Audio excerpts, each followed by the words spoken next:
আসসালামু আলাইকুম ওয়া রাহমাতুল্লাহি ওয়া বারাকাতুহু। বিসমিল্লাহ ওয়াল হামদুলিল্লাহ ওয়াস সালাতু ওয়াস সালামু আলা রাসূলিল্লাহ ওয়া বা'দ। হজ বিশ্ব মুসলিম উম্মার সবচেয়ে বড় আন্তর্জাতিক সম্মেলনস্থল, যেখানে হাজী সাহেবগণ আল্লাহ সুবহানাহু ওয়া তাআলার একত্ববাদের ঘোষণা দিয়ে সাদা দুটি বস্ত্র আবৃত শরীরে আল্লাহ তাআলার কাছে গিয়ে হাজিরা দিয়ে থাকেন আর ঘোষণা দিয়ে থাকেন, লাব্বাইক আল্লাহুম্মা লাব্বাইক, লাব্বাইক লা শারীকা লাকা লাব্বাইক, ইন্নাল হামদা ওয়ান নি'মাতা লাকা ওয়াল মুলক লা শারীকা লাক।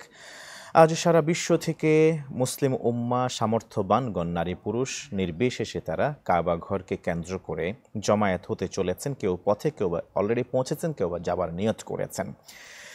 রাসূল করিম সাল্লাল্লাহু আলাইহি ওয়াসাল্লাম তিনি বলেছেন, খুদু আন্নি মানাসিকাকুম, আমার কাছ থেকে দেখে দেখে তোমরা হজের বিধানগুলি শেখো এবং তদনুযায়ী আমল করো। কিন্তু দেখা যায় অনেকাংশই আমাদের মুসলিম উম্মারা জানেন না কিভাবে হজ সম্পাদন করতে হয়, হজের ফরজ এবং ওয়াজিবাতগুলি কি কি, কোন জায়গায় কি কাজ কখন করতে হয়। করে থাকেন বেশ কিছু গুরুত্বপূর্ণ ভুল, যে ভুলের কারণে তাদের ইবাদত নষ্ট হয়ে যাওয়ার উপক্রম হয়। আজকে আমরা জানবো ইনশাআল্লাহ তাআলা হজ সম্পর্কিত প্রচলিত ভুল ও বিদআত সম্পর্কে। প্রিয় দর্শক শ্রোতা, কাছে দূরে বিশ্বজুড়ে যেখান থেকে এই মুহূর্তে চ্যানেল 24 দেখছেন, প্রত্যেককে স্বাগত জানাচ্ছি। আমি মোহাম্মদ হেদায়েতুল্লাহ। শুরু করছি আপনাদের অংশগ্রহণে চ্যানেল 24-এর প্রতি সপ্তাহের সরাসরি আয়োজন, জীবন ঘনিষ্ঠ প্রশ্নোত্তরমূলক আলোচনা ধর্মীয় অনুষ্ঠান গ্রিন এলপি গ্যাস নিবেদিত সহজ সমাধান। আজকের আমন্ত্রিত মেহমান হিসেবে আছেন ফজিলাতুল উস্তাজ জামিয়া মানারুত তাওহীদ উত্তরা ঢাকার সম্মানিত প্রতিষ্ঠাতা ও chairman ফজিলাতুল Sheikh doctor Muhammad Shahidullah Khan Madani হাফিজাহুল্লাহ। আসসালামু আলাইকুম ওয়া রাহমাতুল্লাহ। ওয়া আসসালাম ওয়া রাহমাতুল্লাহি ওয়া বারাকাতুহু। মাশাআল্লাহ, আহলান ওয়া সাহলান শেখ। বারাকাল্লাহু ফীকুম। কেমন আছেন? আলহামদুলিল্লাহ, আল্লাহ তাআলা ভালো রেখেছেন শেখ। আপনাকে সুস্বাগতম জানাচ্ছি। সাথে সাথে দর্শক আপনাদেরকেও আমন্ত্রণ জানাতে চাই, আপনারা আপনাদের জীবন ঘনিষ্ঠ যে কোনো প্রশ্ন জানতে পারবেন আমাদের এই সুন্দর আয়োজন থেকে। আমাদের আমন্ত্রিত মেহমান আপনাদের প্রশ্নের জবাব দিবেন। প্রশ্ন করবার জন্য টিভি স্ক্রিনে প্রদর্শিত নাম্বারে সরাসরি ডায়াল করুন, কিংবা আপনাদের ব্যবহৃত ফেসবুকের কমেন্টসের অপশনে গিয়ে জানতে চাওয়া বিষয়গুলি অল্প কথায় স্পষ্ট করে লিখে ফেলুন। কালক্ষেপণ না করে আজকের নির্ধারিত টপিকস হজ সম্পর্কিত প্রচলিত ভুল ও বিদআত সম্পর্কে আলোচনায় নিয়ে যাচ্ছি আমাদের প্রিয় শেখকে। শেখ, হজ সম্পর্কিত কিছু প্রচলিত ভুল ও বিদআত সম্পর্কে আমরা এক এক করে আপনার কাছ থেকে শুনতে চাই। ধন্যবাদ। আলহামদুলিল্লাহ রাব্বিল আলামিন ওয়াসসালাতু ওয়াসসালামু আলা আবদিল্লাহি ওয়া রাসূলিহি নবিয়িনা মুহাম্মদ ওয়া আলা আলিহি ওয়া সাহবিহি আজমাইন, আম্মা বা'দ। প্রথমেই দর্শক শ্রোতাকেও যেমন আমন্ত্রণ জানাচ্ছি, সেই সাথে আপনাকেও কৃতজ্ঞতা জানাচ্ছি। আপনি অতি গুরুত্বপূর্ণ এবং সময় উপযোগী একটি বিষয়ে উপস্থাপন করেছেন। গোটা বিশ্বের মানুষেরা আজকে বাইতুল্লাহর পানে সকলেই লাব্বাইক আল্লাহুম্মা লাব্বাইক স্লোগান দিয়ে ছুটেছে। এখন তাদের এটা চাহিদা যে তাদেরকে আমরা কিছু সঠিক বিষয়গুলি স্মরণ করে দেই, সহযোগিতা করি, এটাই প্রয়োজন। এই জন্য আপনাকে কৃতজ্ঞতা এবং আমাদের চ্যানেল কর্তৃপক্ষকেও এই ব্যবস্থা নেওয়ার জন্য কৃতজ্ঞতা জানাচ্ছি। আমরা জানি হজ এটি একটি ইসলামের ফরজ ইবাদত, ঐচ্ছিক নয়। সামর্থ্যবানদের জন্য একদিকে ফরজ, অপরদিকে এটি একটি বিশাল মর্যাদাপূর্ণ। ছোট্ট একটি হাদিস থেকে আমরা বুঝতে পারি, আল্লাহ রাসূল সাল্লাল্লাহু আলাইহি ওয়াসাল্লাম বলেন, মান হাজ্জা লিল্লাহ ফালাম ইয়ারফুস ওয়ালাম ইয়াফসুক রাজাআ কায়াউমিন ওয়ালাদাতহু উম্মুহু, রাওয়াহু আল বুখারী। যে ব্যক্তি হজ পালন করবে, কিভাবে? কয়েকটি শর্ত। হাজ্জা লিল্লাহ, আল্লাহর সন্তুষ্টি অর্জনের জন্য। অনেক মানুষ নিজেকে যেন একটু হাজি নামটা যোগ করা যায় এই চিন্তা নিয়ে হজ করেন। এটি একটি বাহ্যিকভাবে কেউ হয়তো বুঝবে যে ভুল না, কিন্তু এটি বড় ভুল। এই কারণে আপনার গোটা হজই বাতিল হবে। আপনি হজ আল্লাহর জন্য করলেন না, হজ করবেন আপনি আল্লাহর জন্য। তাই মান হাজ্জা লিল্লাহ, একমাত্র আল্লাহকে খুশি করার জন্য, আল্লাহর সন্তুষ্টির জন্য। ওয়ালাম ইয়ারফুস ওয়ালাম ইয়াফসুক, এবং এই হজকালীন সময়টাতে কোনো রকমের অশ্লীলতায় জড়িয়ে যাবে না এবং আল্লাহ ও রাসূলের কোনো অবাধ্যতায় জড়িয়ে যাবে না। আচ্ছা, এইভাবে যদি কেউ হজ সম্পন্ন করতে পারে, রাজাআ কায়াউমিন ওয়ালাদাতহু উম্মুহু, তার মর্যাদা হলো যেদিন তার মা তাকে নিষ্পাপ হিসাবে জন্মদান করেছেন, সেইভাবে তিনি হজ সম্পাদন করে ফিরবেন। সুবহানাল্লাহ। একদিকে ফরজ আমি আদায় করছি, কিন্তু অপরদিকে নিষ্পাপ হওয়ার একটি বিশাল সুযোগ আমার সামনে। এই জন্য আমরা বলবো সবসময় মনে রাখতে হবে গোটা কাজগুলি যেন আমার আল্লাহ সন্তুষ্টির জন্য হয়। বিশেষ করে এখন তো হলো সেলফির যুগ, জি, হ্যাঁ, এখন হলো প্রচারের যুগ, ঠিক। মোবাইলের যুগ, ফেসবুকের যুগ। যে কোনো কাজ আমি হজেও করতেছি, আরাফার ময়দানে পর্যন্ত আছি, সেটাও আমি মানুষকে দেখাচ্ছি, সেখানেও আমি সেলফি নিয়ে মানুষকে করছি। এটি এই যুগের জন্য, এই সময়ের জন্য এটি অত্যন্ত ভয়ঙ্কর একটি বিষয়, যা আমার হজটাকে নষ্ট করে দিতে পারে। এটা আল্লাহ সন্তুষ্টি হারিয়ে যাচ্ছে শুধু মানুষকে দেখানোর জন্য। যাওয়ার শুরু থেকেই তার টার্গেট আমি দেখাবো, আমি এই করব, সেই করব। এই সমস্ত চিন্তাগুলি মানুষকে দূর করতে হবে। আচ্ছা, আপনি ভূমিকাতে একটি কথা স্মরণ করে দিয়েছেন। আল্লাহ রাসূল সাল্লাল্লাহু আলাইহি ওয়াসাল্লাম তিনি বিদায় হজ্জে প্রতিটি ক্ষেত্রে গিয়ে বলেছেন, খুযু আন্নী মানাসিকাকুম, আমার কাছ থেকে তোমাদের হজ ওমরা পালনের নিয়ম শিখে নাও। সুতরাং প্রতিটি যারাই হজে যাবেন, ওমরায় যাবেন, দুটি জিনিস সব সময় মনে রাখতে হবে। প্রথম, এটি যেন হয় আল্লাহ সুবহানাহু ওয়া তাআলার সন্তুষ্টি অর্জনের জন্য, মানুষ দেখানো বা লৌকিকতা যেন না আসে। দ্বিতীয়, এটি যেন হয় মুহাম্মদ সাল্লাল্লাহু আলাইহি ওয়াসাল্লামের দেওয়া সুন্নাহ অনুযায়ী। কোন যেন মানুষের, কোন মানুষ কি বলেছে, কোন মুফতি কি ফতোয়া দিয়েছে, কোন এলাকার মানুষ কি করে, এটি কাম্য নয়। কাম্য হলো আমার প্রিয় নবী মুহাম্মদ সাল্লাল্লাহু আলাইহি ওয়াসাল্লাম তিনি কিভাবে করেছেন। এই চিন্তাটি সকল হাজী সাহেবদেরকে মনে রাখতে হবে সব সময়। আমাদের অনেকের এই বিষয় রয়েছে কিছু, কারণ হজ হলো বছরে একবারই হয়, আর একজন মানুষের জীবনে একবারই ফরজ। জি, 5 ওয়াক্ত সালাত প্রতিদিন আদায় করি, মোটামুটি একটা সালাত আদায় করতে করতেই শিক্ষা হয়ে যায়। কিন্তু হজ তো প্রতিদিনের নয়, প্রতি বছরের নয়, জীবনে একবার। যার কারণে অনেক মানুষই এক্ষেত্রে অজানা থাকে, অজ্ঞতা থাকে, জানা থাকে না সঠিক। তখন মানুষেরা কি করে, মানুষ দেখাদেখি শুরু করার চেষ্টা করে, আর মানুষ দেখাদেখি করতে গিয়েই ভুল করে ফেলে। এজন্য সকলকে আমরা অনুরোধ জানাবো যে আপনি এত কষ্ট করে জীবনের একটি ফরজ ইবাদত পালন করবেন, আপনি পালনের পূর্বে কিছু এই মর্মে নির্ভরযোগ্য কিছু জ্ঞান অর্জন করার চেষ্টা করবেন, প্রশিক্ষণ নেওয়ার চেষ্টা করবেন, এবং নির্ভরযোগ্য বই পুস্তক দিয়ে সেখান থেকেও আপনি গাইড নেওয়ার চেষ্টা করবেন। তাহলে ইনশাআল্লাহ আশা করা যায় সঠিক বিষয়গুলি সম্ভব হবে। এরপর আমরা কিছু আরো কতগুলি বিষয় হয়তো উল্লেখ করতে পারি, যেগুলি আপনি তুলে ধরেছেন, যে কিছু ত্রুটি এবং কিছু বিদআ। সেই ত্রুটিগুলির মাঝে, এগুলি তো অসংখ্য ত্রুটি, আমার সময়ের সীমাবদ্ধতা রয়েছে আমাদের। মৌলিক কিছু বিষয় আমরা বলতে পারি, যেমন মানুষ হজের কাজটি, প্রথম কাজ হলো এহরাম বাঁধা। কিন্তু এহরাম বাঁধার ক্ষেত্রে মানুষ বেশ কিছু না জানার কারণে ভুল ধারণা রাখে। আচ্ছা, মনে করে বাড়ি থেকে বের হলেন তখনই তার এহরাম শুরু হয়ে গেছে। নিয়ম কিন্তু এটা নয়। নিয়ম হলো মিকাত, নির্দিষ্ট জায়গাগুলি, সেখানে গিয়ে এহরাম বাঁধা। তবে আমরা যখন ফ্লাইটে থাকি, তাই নির্দিষ্ট জায়গায় সেভাবে প্রস্তুতি নেওয়া সম্ভব হয় না। এজন্য প্রস্তুতিটা আমি আগে নিতে পারি, অর্থাৎ গোসল করে, ফ্রেশ হয়ে, ওযু করে এবং এহরামের কাপড় পরে আমি, এটা মাত্র এহরামের প্রস্তুতি, এটা কিন্তু এহরাম বাঁধা না। অনেকে এটাকেই এহরাম বাঁধা মনে করে হজের কাজ, এহরামের কাজ শুরু করে দেয়। এটা একটু বড় ভুল। আচ্ছা, এজন্য আমাদের সকলকে খেয়াল রাখতে হবে, আমরা যেন এহরামের প্রস্তুতি আমি বাড়ি থেকে নিয়েই এয়ারপোর্টে বের হতে পারি। এরপর আমি যাব, ফ্লাইটে উঠব, ওঠার পরে নির্দিষ্ট সময় অগ্রিমভাবে আমাদেরকে সতর্ক করা হয় যে সময় আসতেছে, সেই সময় আমরা এহরাম বাঁধব আন্তরিক নিয়তের মাধ্যমে এবং মৌখিক স্বীকৃতি। যারা তামাত্তু হজ করবে, লব্বাইক আল্লাহুম্মা উমরাতান এই বলে, আর যারা কেরান হজ করবে, লব্বাইক আল্লাহুম্মা উমরাতান ওয়া হাজ্জান, বা ইফরাদ করলে হাজ্জান শুধু বলে, সেই এটা হলো এখন এহরাম তার শুরু। আচ্ছা আচ্ছা, এই এহরামের পর থেকে আবার তাকে মনে রাখতে হবে অনেকগুলি এহরাম অবস্থায় নিষিদ্ধ কাজ রয়েছে। আচ্ছা, এগুলি অনেকেই না জানার কারণে হয়তো নিষিদ্ধে লিপ্ত হয়ে যায়। আবার আমাদের সমাজে কিছু ফতোয়া রয়েছে। কি ফতোয়া?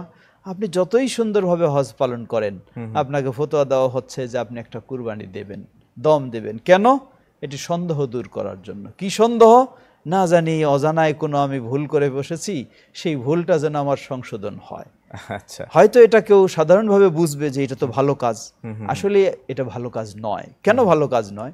আপনি তো আলহামদুলিল্লাহ চেষ্টা করেছেন, জানা মতে আপনার কোনো ত্রুটি ঘটেনি, আপনি অযথা একটা দম দিয়ে নিজের জিনিসটাকে ত্রুটিপূর্ণ করে নিলেন কেন? রাইট রাইট, আপনার জিনিসটা সহজ আছে, সুন্দর আছে, কেন আপনি এটাকে নষ্ট করে ফেললেন, কলুষিত করে ফেললেন, নষ্ট করলেন? এটা বাড়াবাড়ি। আমি এই বাড়াবাড়ির জায়গাটা নিয়ে আসবো। বিদআর বেশ কিছু প্রচলন আমাদের সমাজে দেখা যায়। একজন দর্শক যুক্ত আছেন আমাদের সাথে। অবশ্যই। আসসালামু আলাইকুম ওয়া রাহমাতুল্লাহ। দর্শক পরিচয় দিয়ে প্রশ্ন করুন। সংযোগ বিচ্ছিন্ন হয়ে গেছে। জি প্লিজ, আপনি খুব সুন্দর করে বলছিলেন শেখ। জি, আমরা বলছিলাম যে এই হজের বিষয়গুলি, যে বিষয়টি আমরা বলছিলাম যে সন্দেহ দূর করার জন্য অহেতুক আপনি একটা দম দিবেন এমনটি উচিত নয়। আপনি নিশ্চিত যদি জানেন ত্রুটি হয়েছে, সেই ত্রুটি রোধের জন্য, প্রতিরোধের জন্য বা কাফারা স্বরূপ যা ব্যবস্থা সেটা তো অবশ্যই আপনি নেবেন। আর না হলে কেন আপনার হজটাকে অহেতুক আপনি সন্দেহ যুক্ত করে ফেললেন? এটাও একটি বলবো আমরা বেদাহ। জি, ঠিক অনুরূপভাবে আরও যেগুলি রয়েছে, হজ পালন করতে গিয়ে যখন তামাত্তু হজ যারা করেন, ওমরার কাজ শেষ করলেন, আগামী ৮ই যুলহজ্জার আগে তো তার আর হজের কোনো কাজ নেই। কিন্তু এই সময়টাতে মানুষেরা কি করে, অনেকেই বারবার এখানে সেখানে গিয়ে নতুন নতুন উমরা করে আসে। একজন মানুষ ১০-১৫টা পর্যন্ত উমরা করে। এই কাজটিও ঠিক নয়, কারণ নবী সাল্লাল্লাহু আলাইহি ওয়াসাল্লাম তিনি করেছেন হজ, সাহাবাই কেরাম ছিলেন, তারা এই সুযোগটি পেয়ে বারবার করেছেন, এমনটা কখনো করেননি। তাই আমরা বলবো, আপনি সেখানে ভালো জায়গায় গেছেন, সাধ্য অনুযায়ী বাইতুল্লাহ সালাত ঠিকভাবে আদায় করার চেষ্টা করুন, সেখানে তেলাওয়াত করুন, দোয়া করুন, বেশি আল্লাহর কাছে কাঁদবেন। যেগুলির প্রমাণ নাই এমন কাজে ছুটাছুটি করাটা উচিত নয়। দ্বিতীয়, আরও কিছু জায়গায় মানুষ ছুটাছুটি করে, যেগুলি কথিত আছে এটা অমুক জায়গা অমুক জায়গা, সেখানে গিয়ে এমন মনোভাব নিয়ে, মনোবাসনা নিয়ে যায়। আমাদের দেশে বা ভারত উপমহাদেশে যেমন বিভিন্ন মাজার, বিভিন্ন কবরে যাওয়ার চিন্তা, এইরকম চিন্তাগুলি নিয়ে যায়, যেটি অবশ্যই আপনার হজটাকে বা উমরাটাকে ক্ষতিগ্রস্ত করবে। হতে পারে এই ধরনের একটি শিরকি মনোভাব চিন্তা থাকলে বা বেদাতি চিন্তা থাকলে আপনার আগে পিছেরগুলিও নষ্ট হয়ে যেতে পারে। এই জন্য আমরা বলবো এমন কাজগুলি থেকেও সতর্ক থাকবেন। এই জন্য আমরা অনেক সময় বলি, আপনি বেশি সওয়াব কামাই করতে পারছেন কি না এটা চিন্তা করার চেয়ে বেশি চিন্তা করবেন আপনি কোনো অন্যায় কাজে জড়িয়ে গেছেন কিনা। অনেক অনেক ধন্যবাদ শেখ। আমরা খুবই গুরুত্বপূর্ণ আলোচনা শুনছিলাম আপনার কাছ থেকে। আমরা আমাদের পিএম এই মুহূর্তে রাজধানীর ইঞ্জিনিয়ার্স ইনস্টিটিউশনে আছেন, তিনি বক্তব্য দিচ্ছেন। আমরা আমাদের প্রধানমন্ত্রীর বক্তব্য শুনবো এই পর্যায়ে। আমরা প্রিয় দর্শক শ্রোতা, আপনাদেরকে এই পর্যায়ে আমরা নিয়ে যাচ্ছি রাজধানী ঢাকার ইঞ্জিনিয়ার্স ইনস্টিটিউশনে। সেখানে আমাদের মাননীয় প্রধানমন্ত্রী তিনি কথা বলছেন, অর্থনীতির সমিতির দ্বিবার্ষিক সম্মেলনে তিনি কথা বলছেন। আমরা এই পর্যায়ে আপনাদেরকে সেখানে নিয়ে যাচ্ছি, চলুন যাওয়া যাক। প্রিয় দর্শক শ্রোতা, আমরা এতক্ষণ পর্যন্ত শুনছিলাম মাননীয় প্রধানমন্ত্রীর দেয়া ভাষণ, যেটি অনুষ্ঠিত হচ্ছে ঢাকার ইঞ্জিনিয়ার্স ইনস্টিটিউশনের প্রাঙ্গণে। আমরা আবার আপনাদেরকে নিয়ে যাচ্ছি আমাদের মূল আলোচনায়। প্রিয় শেখ ডক্টর মোহাম্মদ শহীদুল্লাহ খান মাদানী হাফিজাহুল্লাহ, আমরা খুবই গুরুত্বপূর্ণ আলোচনা শুনছিলাম আপনার কাছ থেকে, যে হজ সম্পর্কিত বেশ কিছু প্রচলিত ভুল এবং বিদআ সম্পর্কে। এর মধ্যে খুবই সুন্দর কিছু কথা বলছিলেন ইহরাম এর নিয়ত করা বিষয়ে। প্লিজ। জি, আমরা আবারও ফিরে আসি আমাদের সেই অসম্পূর্ণ আলোচনায়। আমরা বলছিলাম যে ইহরামের কিছু বিষয়গুলি, প্লাস আমরা বললাম যে ওমরার কাজ সম্পন্ন করে হজ শুরু করার পূর্ব মুহূর্তটা, সেটাও মানুষকে মনে রাখতে হবে তিনি যেন হজের সফরেই আছেন। যদিও ইহরামের ভিতরে নেই, ইহরাম থেকে হালাল হয়ে গেছেন, হজের কাজ এখন করছেন না, কিন্তু হজের জন্য তিনি অপেক্ষা করছেন। এই হজের সফরে এটাও তাকে সচেতনতার সাথে চলার চেষ্টা করতে হবে, যেন তার দ্বারা কখনো শরীয়ত গর্হিত কর্মকাণ্ড না ঘটে যায়, সেগুলি খেয়াল রাখতে হবে। এরপর আমরা যেতে পারি আবার যেগুলি মানুষ কিছু আবেগ প্রবণত হয়ে আবেগবশত কিছু বেশি ভুল করে থাকে, সেগুলির মধ্যে যেমন 10 তারিখে যে কাজগুলি রয়েছে তার মাঝে একটি কাজ হলো, প্রথম কাজ হলো বড় জামরায় পাথর নিক্ষেপ করা। এই পাথর নিক্ষেপ করতে গিয়ে অনেক মানুষ একটু আবেগী হয়ে পাথর না মেরে কেউ জুতা মারা শুরু করে।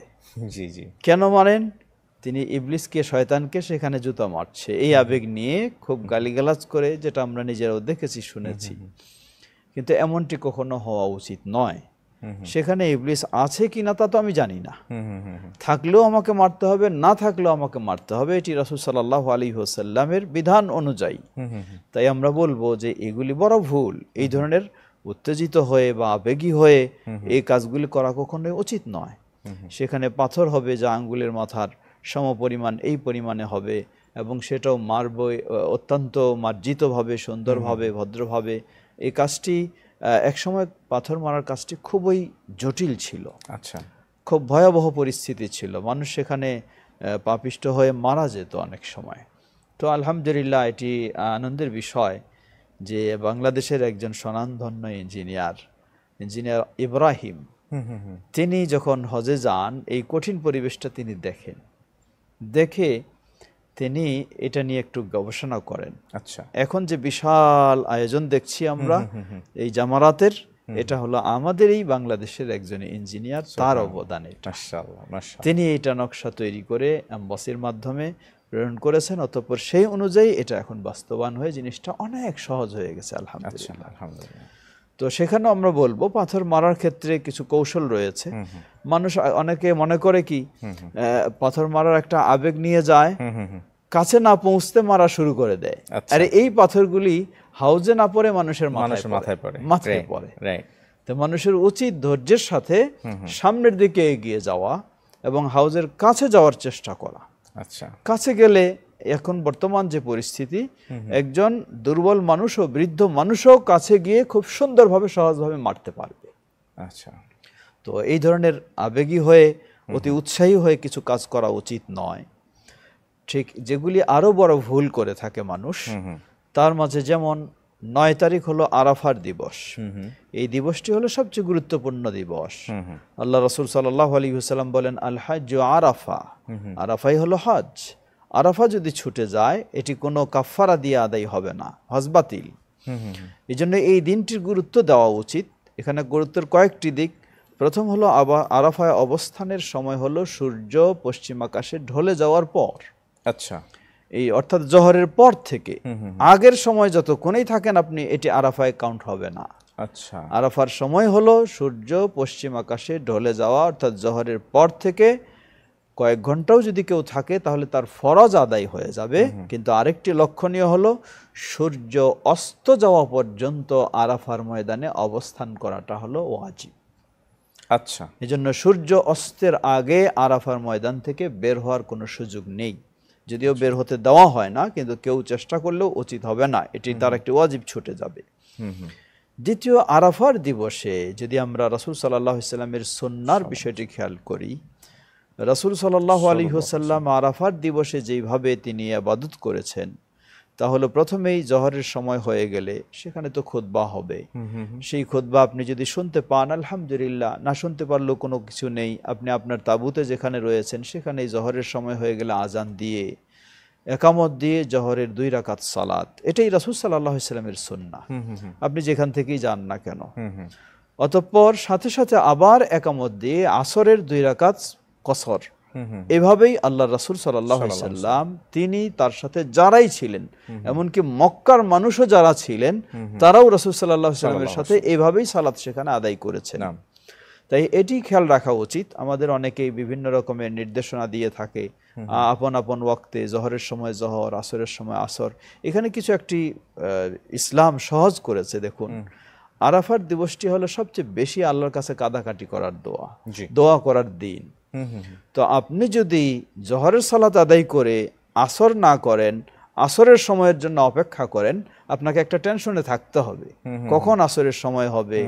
আপনি টয়লেট বাথরুম সেরে, ওযু সেরে আপনি আসর সালাত আদায় করবেন, একটা আলাদা চিন্তায় থাকতে হয়।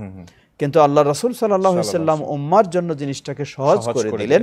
সেটা হলো না, সেই চিন্তা ওখানে দরকার নেই। আপনি জোহরের সাথে আসরের সালাত আদায় করে নেবেন, অতঃপর আপনি শুধু দোয়ার জন্য একেবারে ফ্রি হয়ে যাবেন। কোনো চিন্তা আর নেই, সালাতের কোনো চিন্তা নেই। এমন কি মাগরিবের নিয়ে চিন্তা করবেন, আপনার মাগরিব পর্যন্ত আরাফার ময়দানে অবস্থান করতে হবে, কিন্তু সেখানেও মাগরিবের সালাত নেই। সুবহানাল্লাহ, কত সহজ করে দেওয়া হয়েছে।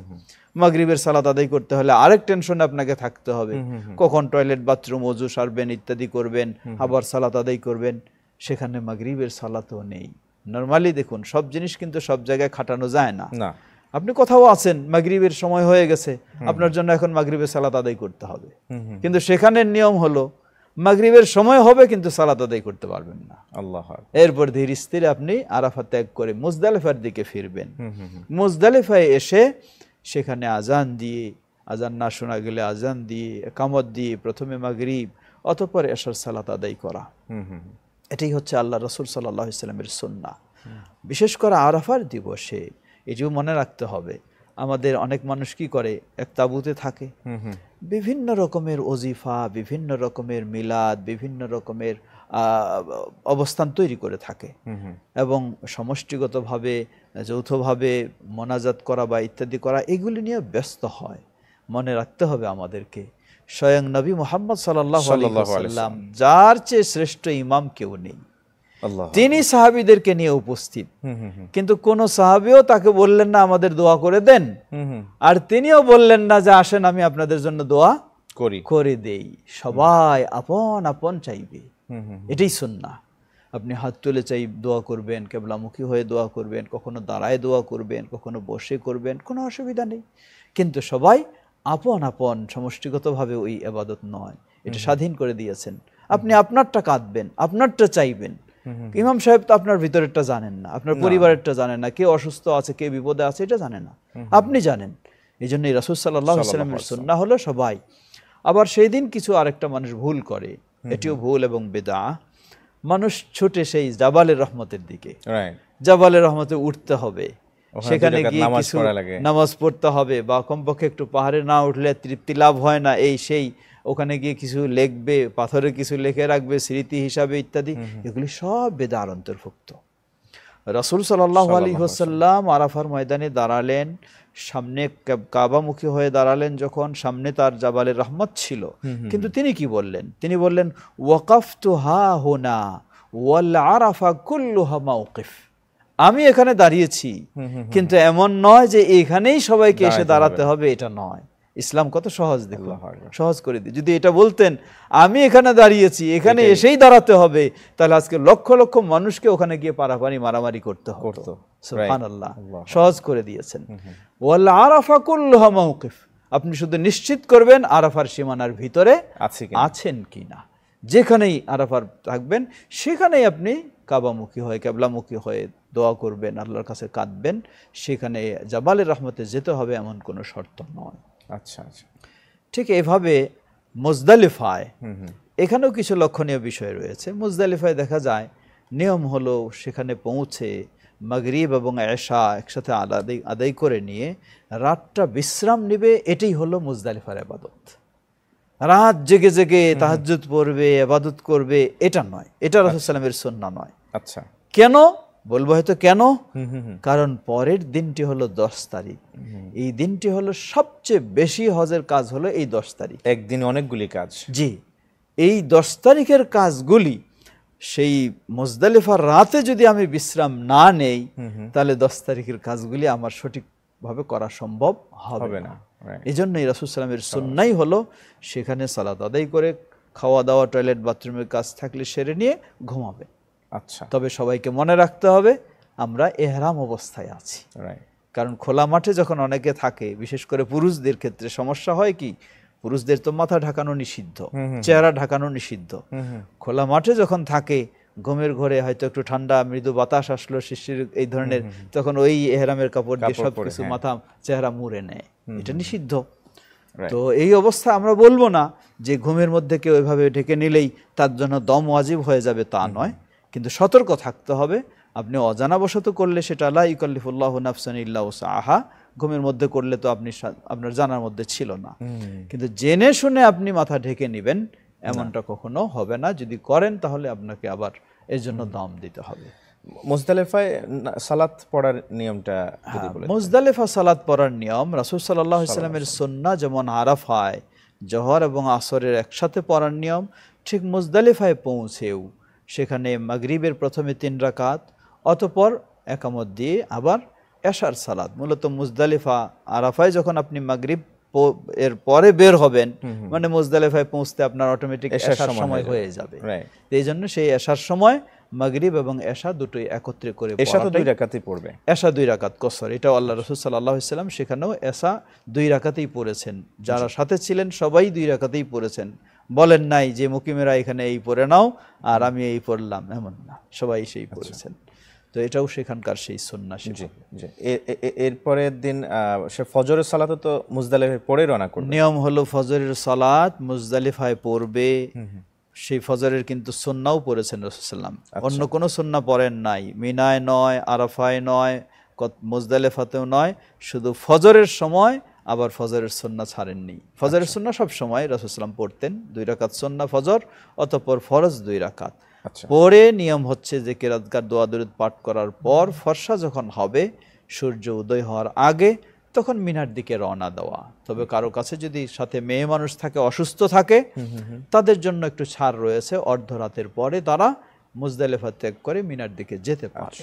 আচ্ছা, অনেক অনেক ধন্যবাদ জানাচ্ছি শেখ। আমরা খুব গুরুত্বপূর্ণ আলোচনা শুনছিলাম আপনার কাছ থেকে হজ সম্পর্কিত প্রচলিত কিছু ভুল ও বিদআত সম্পর্কে। সময় পেলে ইনশাআল্লাহ তাআলা আমরা আরো কিছু বিষয়ে স্বচ্ছ ধারণা পেতাম আপনার কাছ থেকে। ইনশাআল্লাহ তাআলা আমরা হয়তোবা আরো একটি পর্বে প্রচলিত ভুল এবং বিদআতগুলি নিয়ে আলোচনা শুনবো আপনার কাছ থেকে। জাযাকুমুল্লাহ খাইরান।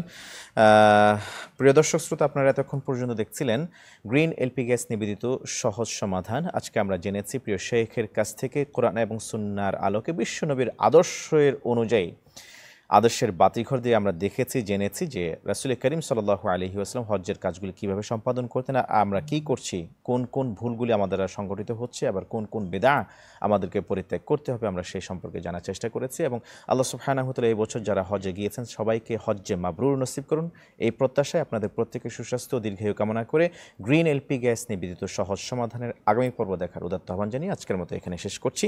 সুবহানাকাল্লাহুম্মা ওয়া বিহামদিকা আশহাদু আল্লা ইলাহা ইল্লা আনতা আস্তাগফিরুকা ওয়া আতুবু ইলাইক। ওয়াসসালামু আলাইকুম ওয়া রাহমাতুল্লাহি ওয়া বারাকাতুহু।